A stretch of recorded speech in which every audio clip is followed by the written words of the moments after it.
कभी उम्मीद मत छोड़ो। एक बार की बात है, एक बड़ा सा पानी की नाव जिसमें कि लोग सफर कर रहे होते हैं, वो पानी में डूब जाती है।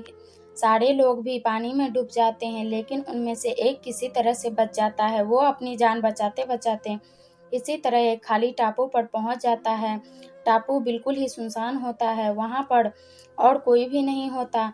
वो इंसान भगवान को कोसने लगता है कि उसने उसके साथ ऐसा क्यों किया। फिर वो उस टापू के किनारे काफी दिनों तक बैठा रहता है, इस आस में कि शायद उसे कोई बचाने के लिए आ जाए। लेकिन 2-3 दिन बीत जाने पर भी उसे बचाने के लिए कोई नहीं आता।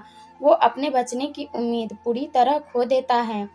फिर वो जंगल में जाता है और कुछ लकड़ियां इकट्ठी करता है, जिसे वो अपने लिए एक छोटा सा घर बनाता है, जिसमें कि वो रह सके। वो आदमी पेड़ों से फले को तोड़कर और मछलियों को पकड़कर अपना पेट भरता है। ऐसा काफी दिनों तक चलता रहा। उस आदमी को अब अपने बचने का कोई रास्ता नहीं दिख रहा था। एक दिन जब वो जंगल में कुछ खाने की तलाश में करने के लिए गया हुआ था, तभी उसे बिजली गिरने की आवाज़ सुनाई दी। वो बिजली उसके घर के पास गिरी थी, इसीलिए वो वापिस अपने घर को देखने आया। तब उसने देखा कि उसका घर बुरी तरह से जल रहा है। वो बिजली उसके घर के ऊपर गिरी थी, जिसके कारण उसके घर में को आग लग गई। वो आदमी भगवान को कोसने लगता है कि उसने के छोटा सा घर बनाया था वो भी जल गया। अब वो क्या करेगा। वो अपनी किस्मत को दिन भर कोसता रहा। फिर वह उस टापू के किनारे के पास ही सो गया। अचानक उसे एक नाव की आवाज़ सुनाई दी, जिससे उसकी अनकहे खुल गई। वो उसके उठकर देखा कि एक नाव उसके पास ही आ रही थी। वो जोर जोर से उस नाव को मदद के लिए पुकारने लगा। उस नाव पर सवार लोगों ने उसकी आवाज़ सुन ली और उसे बचा लिया। उस आदमी ने उस लोगों से पूछा कि आपको कैसे पता लगा कि मैं यहाँ पर हूँ।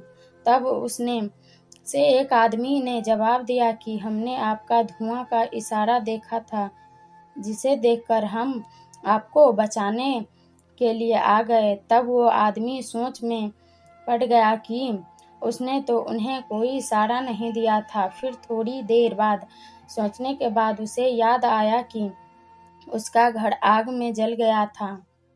शायद उसी के धुएं को देखकर ये मुझे बचाने के लिए आ गए। ये सब जानकर वो बहुत खुश हुआ तथा उसने भगवान का शुक्रिया किया। सीख हमें सीख हमारी ज़िंदगी में मुश्किलें चाहे जितनी भी हो, कभी उम्मीद नहीं छोड़नी चाहिए और भगवान पर भरोसा रखना चाहिए। अगर आपको यह कहानी पसंद आई हो तो वीडियो को लाइक, चैनल को सब्सक्राइब ज़रूर करें। वीडियो को लास्ट तक देखने के लिए धन्यवाद।